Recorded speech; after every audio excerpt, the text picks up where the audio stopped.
We'll definitely be talking about the big elephant in the room. My little man's little bighorn, he definitely got some questions for us. So trust and believe, stay tuned. Now, baseball All-Star break, that is coming up. I wouldn't say I'm excited about that. I don't want to get into a habit of saying I'm very excited about everything, because I'm not necessarily excited about this. I think baseball has kind of lost its luster in a sense. Back in the juicing age, back when they were allowed to juice and they had forearms as big as footballs, and you know what I'm saying? Like, that was when it was fun. But I'm gonna be quiet. I'm not gonna go into a whole nother tangent about that. But I do want to let you guys know who the starters are for the National League and the American League. For the American League, you have catcher Salvador Perez from the Kansas City Royals, Eric Hosmer from the Kansas City Royals, second baseman Jose Altuve from the Houston Astros, third baseman Manny Machado from the Baltimore Orioles, shortstop Xander Bogaerts, I guess, from the Red Sox, Mike Trout, outfielder from the Angels, Jackie Bradley Jr., outfielder from the Red Sox, Mookie Betts from the Red Sox, and then, of course, you got David Ortiz. He is in his 10th All-Star game, so major shouts out to David Ortiz. I hope he's in the Home Run Derby. I'll get to the Home Run Derby in just a second. Of course, in the National League, you got Buster Posey from the not New York Giants, but the San Francisco Baseball Giants. Of course, first baseman Anthony Rizzo from the Cubs. Second baseman Ben Zorbist from the Cubs as well. Third baseman Chris Bryant from the Cubs. Shortstop Addison Russell from the Cubs. Well, damn, why don't they just have the American League versus the Cubs? Outfielder Giannis Cespedes from the New York Mets. Outfielder Dexter Fowler from the Cubs. And then, of course, the phenom Bryce Harper, outfielder from the Nationals. Major salute to those guys. And then the only Atlanta Brave, or the only Atlanta Bravo that was able to make the cut, of course, was Julio Teheran, our ace. He is our ace. I'll go ahead and put it out there. Julio Teheran is our ace. This is his second All-Star selection. No, he is not the starting pitcher, but he is a part of the group of pitchers that will be in the All-Star game. So major shouts out to him. Now, I'm one of the, I was talking about in the, earlier before I listed all of the names of the people or the starters for the All-Star game. One of the things that used to get me so excited about the All-Star break was the Home Run Derby. The Home Run Derby was, that was a major thing. To hear Chris Berman say back. Like, I think, okay, that could be a torture weapon, because after a while, it does kind of get annoying just hearing him say the same thing each time, but it still resonates. You know what I'm saying? It still resonates. That's still a big thing. So I compiled another list, another top 5. So make sure that you guys go to my Instagram page. No, don't go to my Instagram page. Stay away from there. Go to my, well, you can visit if you like. Look at my pictures, like my videos. But go to my Twitter account, man, ALPHAMALE Sports, all one word, and go give me your top 5 home run hitters, okay? And from, don't give me all time. I don't want the top 5 home run hitters of all time. If I see Babe Ruth, I'm choking you. Trust me. No, give me your top 5 home run hitters from the All-Star game. Those who have been a part of the Home Run Derby. I have my list, okay? From number 5, David Ortiz, Big Papi. I'm hoping that he's in this year's Home Run Derby. I don't think they came out with the list yet. I need to look it up and see. But, I'm definitely excited to see if David Ortiz is going to be in the Home Run Derby this year. But I put him at number 5. Number 4, Mark McGwire. Man, Mark McGwire was the shiggity, okay? Big old forearms. he was the one I was talking about with the forearms big as footballs. Like, seriously. Big old broad shoulders. And then, of course, we all found out that he was juicing, He was taking shots in the butt. No Sandusky. I'm just saying. But Mark McGwire was major. I think one year I think they were in Boston. It was in Boston, and I mean, he went yard like 13, 14, 15 times. Ridiculous. Right after that, Sammy Sosa. Now, he put on the show when they came to Atlanta for the Home Run Derby. Yes, we all remember that. We definitely remember that. I was excited. I think I was a kid. I watched that entire Home Run Derby. When Sammy Sosa went yard, I think he went straight down at Turner Field. It's like that middle part in the outfield, and he hit it like all the way towards that wall. Like, that was major for Sammy Sosa. Number 2, Barry Bonds. You know what I'm saying? I rock with the kid, Barry Bonds.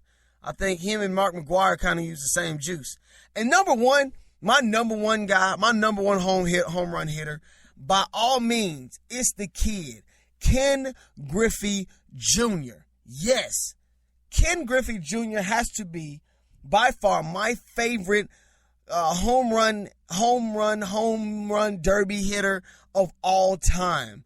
Like, his swing is uncanny, crisp to say the least.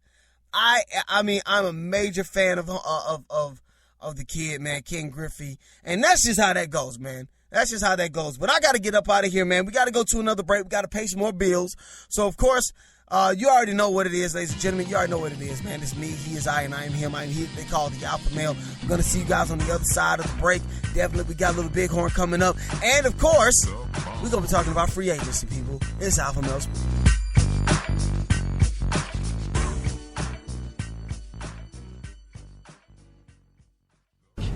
Who are you?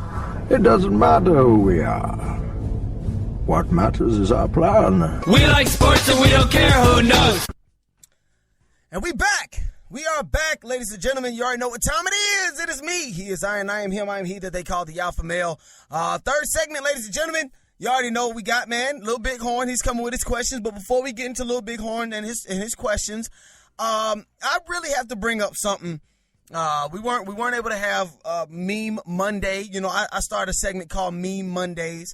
Not mean, but meme, M-E-E-M, you know, meme, you know, the stuff that you see on Instagram and Facebook and Twitter. Well, for you older folks, Facebook, those videos, those pictures, you know, of those quotes over those celebrities, but those celebrities really don't be saying those quotes. It's just something that somebody thought of. Anywho, or video, you know what I'm saying? So Meme Monday, I have to bring up something that's been really floating around the web for it kind of took off like wildfire. It's a video from Instagram, and it's a video of a group of guys playing basketball at a basketball court, a local park or whatnot. And God, it's tough, but so the guy who's videotaping it, he just kind of directs it straight to this guy who's wearing a full-on uniform, Michael Jordan's uniform. Like, it's not a carbon copy, not nothing. You know, you can tell when somebody tries to put something together. No, this looks authentic. And this guy is playing basketball in the park as if he were Michael Jordan. And go to my Instagram. Well, you know what? I'm gonna just tweet about it. I want you guys to check out my Twitter. It is ridiculous how funny this looks. The guy. I don't know how else to explain it, but the guy's wearing a full-on uniform. And so that brings me to a point. It's like, you know, I play basketball with a group of guys every Saturday down in Stockbridge, Georgia. It's a good little bit away from the city of Atlanta. But, you know, when you want good runs, you get good runs, you'll go somewhere for it. But anywho, just don't be that guy. You know, if you're going to put together an outfit to go play basketball, just kind of let it be generic. You know, get a Nike, you know, get some Nike shorts, preferably black. You know, if you're going to do any other color, you know, you can put a color together or two and have a t-shirt, maybe even a tank top that matches. But you don't go so far as wearing a full-on uniform of another player. Now, granted, the guy did use Michael Jordan as a template, so I guess that's a good thing. I don't mind it, but damn, like, this guy, like, had the Jordan shoes on, had authentic Jordans on. He had and then it looked like he had a logo of like the finals on it. So this might have been like an authentic jersey, probably signed. And this guy obviously thought that it was cool to come to the court. I'm too embarrassed to do stuff like that. I'm sorry. I have a little bit of shame in my system because I'm afraid, especially nowadays, people have stuff called camera phones. They can videotape you, and next thing you know, you're on ESPN, and everybody in the world knows that you the guy that goes to the court, that wears the uniforms and all the other stuff. But anywho, of course, let's go ahead and get into it. Little Bighorn, you got your questions set up, man? What you got?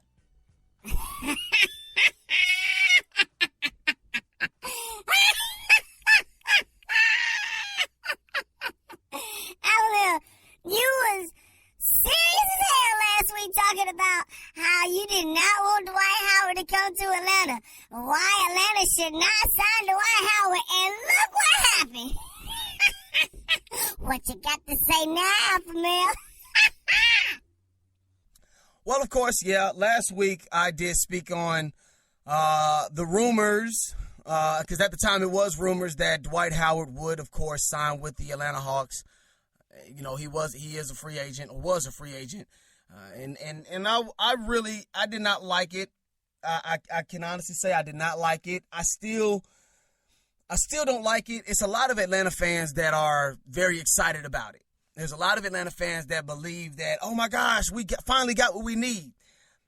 Idealistically, yes. I don't even know if idealistically is a word, but idealistically, yes. I think we got what we needed. We needed a legit big man.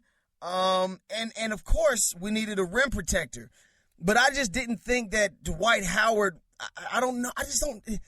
Something in my gut just doesn't feel right. Of course, Dwight Howard has agreed to a 3-year, $70 million deal with the Atlanta Hawks. And in lieu of that, of course, Al Horford, he then leaves Atlanta and goes to the Boston Celtics. He signs a 4-year, $113 million deal with the Boston Celtics. So, you know, we lose one, gain another. I'm just hoping that Dwight Howard coming to Atlanta doesn't give him more off the court issues, or you know, I don't want it to distract him anymore. You know, and I've been telling people all this time, you know, a lot of people have been saying, oh, I'm so excited for it, and it's like, I'm not sure about it. Mainly because of the fact that Dwight Howard ain't been the same since he left Orlando. Okay? He went out to L.A. Kobe called him a punk. Kobe told him that, hey, you soft, you're not that. And I don't think anybody's scared of him. I don't think anybody in the league is scared of him. Nobody in the NBA is scared of Dwight Howard anymore. And that scares me. Because now that the Atlanta Hawks has him, I don't know if we are, if we're in a better situation, or do we have a target on our backs. But I can't do anything about it. The only thing I can do is just say, we'll see. More basketball talk, ALPHAMALE. So far, free agency has been extremely interesting this year. Who would you say did the best so far as getting what their organization needs? Well, of course, I do like a lot of the teams.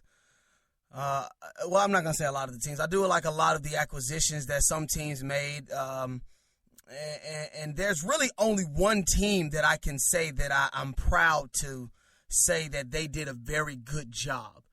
I think this team went out, they studied, they saw what they needed, and they went in and just picked up on it. I don't think money was much of an issue for this team, and I just got to give it to them. The New York Knicks did a damn good job so far during this time, because you go out and you trade for Derrick Rose, which you needed a point guard. You needed somebody to run the floor and to help Carmelo. You needed another superstar to match up with Carmelo Anthony. Then not only do you go out and get him, but you go and pick up his running buddy, Joakim Noah, from the same team. You know what I mean? And you sign him to a good deal, 4-year, $72 million deal. You know, so the New York Knicks go and pick up Joakim Noah, which is pretty good. And then not only do you go get Joakim Noah to pick, to match it with Porzingis, but then you go get backups for those people. You go and get Brandon Jennings to go and back up Derrick Rose. And to be honest, you make a legitimate push to go and pick up